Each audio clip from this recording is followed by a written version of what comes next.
Армысыздар достар, бүгінгі видеода Әміре фильмі туралы айтатын боламын. Менің саған жақсы жағалығым бар. Бұл менің қолымнан келе ме екен? Қолыңнан келеді. Әлемде қазақтың әнін тыңдату керек. Фильм басқаша стильде түсірілген, голливудтық стиль көрінеді. Қысқа метражды фильмдер түсіріп, машықтанып әбден үйреніп қалған америкалық режиссер Джефф Веспадан басқа таңғаларлықтай дүние күтпесек те болады. Америкалық киноиндустрия үшін бұл фильм орта деңгейлі болғанымен, қазақстандық киноиндустрия үшін бұл үлкен жоғары деңгейлі картина деп айтуымызға болады. Шетелдік мамандар көмегімен түсірілген бұл фильмге 3,7 миллион ақш доллары немесе 1 миллиард 200 миллион Қазақстан теңгесі жұмсалған. Бұл біздің кино нарығы үшін үлкен сумма болып табылады. Кино өз-өзін елімізде ақтауы екіталай, бірақ шетелдік нарық үшін түрлі кинофестивальдарда олжалы болатыны анық.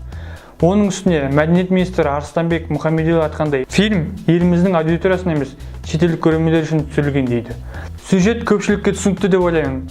Ауылдың қарапайым баласы қиын-қыстау кезде КСР үкіметінің қатал режимі кезінде Еуропаға барып, Парижде КСР-ның атынан өнер көрсетіп, жүлделі болып, отанына қайта оралу туралы айтылады.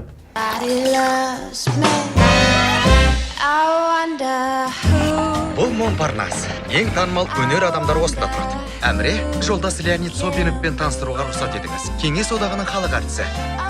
Жүгіңізді алсам бола ма? Арасында сол жақтың өнер майталмандарымен кездесіп, білісіп, тәжірибе алмасып, өзіне жаңа мүмкіндіктер ашады. Сонымен қатар алашордалықтар мен кеңес үкіметінің арасындағы мәселелер қозғалады. Бірақ бұл тақырып кеңінен ашылмаған. Тек Әміренің ғана айналасында ғана шектелген. Санжардың актерлік ойынына көңіліміз толды. Шетелдік актерлер де гонорарларына сай өз рөлдерін сомдап шықты. Бірақ былай қарасаң, Әмірені сомдау барысында ән айтқан кезде дауыс Санжардікі емес екені қатты байқалады. Әміренің вокалдық дауысын сомдаған Сержан Мұсайынның дауысына ерем деген Санжар бар актерлік шеберлігін қосып, ән айтып тұрған кезде толықтай шыңына жеткізе алмады. Ауызын жай ғана ашып тұрғандай. Әйтеуір сол домбыраны үйреніп, өз тартып тұрғанда шүкір. Сол кездегі Әміренің дауысын керемет жасап шыққан, яғни ол оригиналына қатты ұқсап кетпесе де қалыспайды. Фильм бойынша Әміреге біршама проблема туғызып кесірін тигізген алашордалық Мұстафа Шоқайдың рөлін ұсындаған Еркебұлан Дайыров ол рөлді жақсы алып шықты. Онсыз да оның экрандық уақыты аз да еді. Қайда жүрсің? Досыммен кездестім. Сенің досың мен. Дос дегенің Шоқай емес шығар.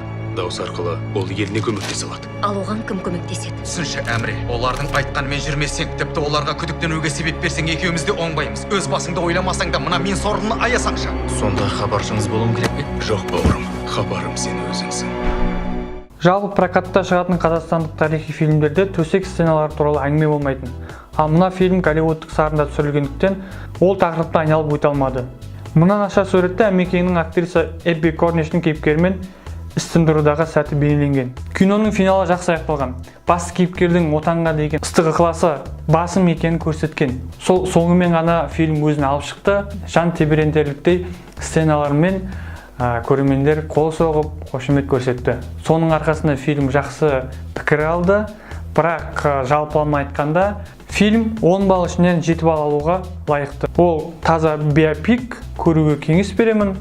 Осымен видеомыз аяқталды. Лайк басыңыздар, пікір жазыңыздар. Сау саламатта болыңыздар.